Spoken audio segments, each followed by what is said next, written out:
Приветствую вас на канале Star Life TV. В этом видео я расскажу о шабаше темных сил и приобщении к оккультизму под видом развлечений для детей в Сочи-парке. Тематический парк развлечений Сочи-парк является одной из главных достопримечательностей России. Ежегодно его посещают тысячи отдыхающих со всех южных курортов нашей страны.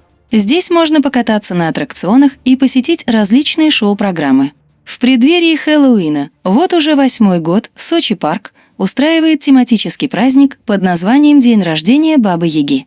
В это время парк превращается в настоящее логово нечистой силы. Под видом развлечений детям и взрослым предлагается поучаствовать в оккультных программах, сфотографироваться с монстрами и окунуться в мир магии и колдовства. Все это активно сопровождается символикой иллюминатов. В 2022 году день рождения Бабы-Яги планируется отмечать с 15 октября по 6 ноября. Время проведения праздника как раз приходится на школьные каникулы, а значит, многие дети посетят парк именно в эти дни. Сама Баба-Яга является своеобразным лицом Сочи-парка. От ее имени ведется телеграм-канал. К слову, Яга часто позирует, складывая руки в жесты иллюминатов, а также прищуривая один глаз. С примерной программой дня рождения Бабы-Яги можно ознакомиться на официальном сайте Сочи-парка. Даже после прочтения анонса становится понятно, что будет представлять из себя это мероприятие. Приготовьтесь к веселому шабашу сказочной нечисти в честь дня рождения главной колдуньи и звезды Сочи-парка, неповторимой Бабы-Яги. Грандиозный праздник объединяет в себе ужасающие развлечения, завораживающие представления и мистическую атмосферу Сочи-парка. Таким образом, руководство парка не скрывает своих намерений устроить настоящее беснование под видом сказочного представления. Каждый год, во время празднования дня рождения Бабы-Яги, Сочи-парк украшают особым образом, стараясь придать ему дьявольскую атмосферу. На официальном сайте парка также сказано об этом. Как по заклинанию старой колдуньи, в период именин Бабы-Яги Сочи-парк наполняется тысячами тыкв и связками соломы.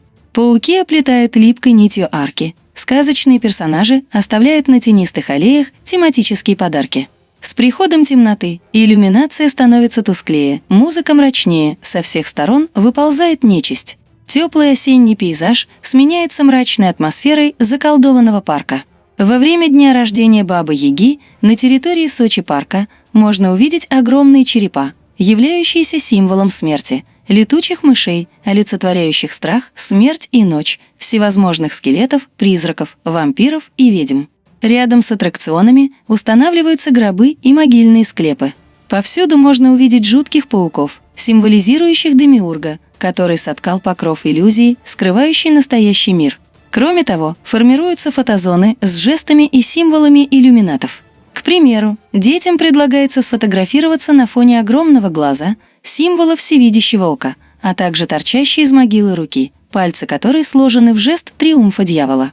Между всеми этими декорациями неспешно прогуливаются актеры, загримированные под жутких монстров. У многих из них намеренно подчеркнут один глаз, что явно указывает на символизм всевидящего ока. Согласно расписанию парка, каждый день в 13 часов 45 минут на главной аллее будет проходить парад нечисти во главе с Бабой-Ягой. В остальное же время призраки, зомби и скелеты будут бродить по всей территории. Специально в честь праздника Бабы-Яги в Сочи-парке устанавливаются лабиринты страха. В этом году гостям будет предложено посетить дом старухи, заброшенный приют страшных животных, дом забытых игрушек и зомби-цирк. Внутри лабиринтов все буквально переполнено дьявольской символикой, а дети лично встречаются с персонажем, напоминающим Бафомета, и другими жуткими существами. В качестве развлечения для самых маленьких Сочи-парк предлагает кукольный театр скелетов. Управлять марионетками будут люди в жутких костюмах. На официальном сайте парка говорится, что цель такого представления – научить малышей не бояться, а смеяться. Спектакли подобного рода для детей, у которых еще не сформировались понятия добра и зла, приводят к подмене понятий. Ребенок начинает воспринимать монстров и демонов как нечто положительное и безобидное, что может привести к самым плачевным последствиям. На главной сцене Сочи-парка в течение дня гостей также будут развлекать скелеты. Организаторы обещают, что барабанное шоу «Гремим костями» станет ярким акцентом, дополняющим магическую атмосферу Сочи-парка. В декорациях сцены будет присутствовать большое количество известной символики, а сами по себе скелеты являются олицетворением смерти и загробного мира. Особое место в вечерней программе дня рождения Бабы-Яги будет занимать музыкально-акробатическое шоу «Вий». Оно будет проходить ежедневно на главной сцене парка. Само по себе произведение Гоголя «Вий» далеко не детское.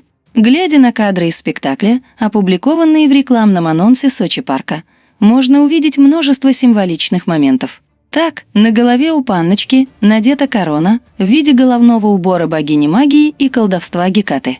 В качестве декорации используются черепа, рога и перевернутые пентаграммы. Все это дьявольское действо будет разворачиваться на глазах у детей, которые пришли в парк покататься на аттракционах и весело провести время. Чтобы приобщить гостей парка к оккультизму и сделать их частью шабаша, организаторы предлагают всевозможные акции для тех, кто будет соблюдать дресс-код. Все пришедшие в Сочи парк в тематических костюмах могут получить на кассе скидку в 10%. Кроме того, в течение дня будет проводиться конкурс на лучший костюм, победителям которого обещают призы. Таким образом, дети не только наблюдают беснование темных сил, но и сами участвуют в нем. В 2022 году организаторы дня рождения Бабы-Яги планируют устроить на аттракционе «Колесо времени» сеансы гадания. Гостям будет предложено приобрести билет на колесо обозрения по специальному тарифу «Кабинка судьбы», который стоит дороже обычного. В кабинке под номером 13, соответствующему любимому числу иллюминатов, будет находиться ведьма-гадалка. В рекламном посте Сочи парка в Инстаграме можно увидеть ее фотографию. Одета ведьма во все черное, а голову ее украшает головной убор, напоминающий корону богини магии и колдовства Гекаты. С помощью волшебного шара и заколдованных карт гадалка будет рассказывать гостям о будущем, настоящем и прошлом. Само по себе гадание – это большой грех. Детям же это будет преподноситься как нечто интересное и абсолютно безобидное. Таким образом, пока из Кремля звучат громкие речи о борьбе с сатанистами Запада, в главном тематическом парке страны ежегодно устраивается настоящий шабаш. Под видом сказочных представлений происходит приобщение детей к магии и оккультным практикам. На протяжении 3 недель нечисть активно беснуется, даже не пытаясь скрываться. Тот факт, что подобное действо разворачивается именно в парке развлечений, совсем не случайно. В подсознании у детей закладываются ассоциации нечистой силы с праздником и радостью. Тем самым происходит полная подмена понятий, а зло не только перестает пугать, но и начинает выглядеть привлекательным. Спасибо за просмотр. Подписывайтесь на канал, ставьте лайки.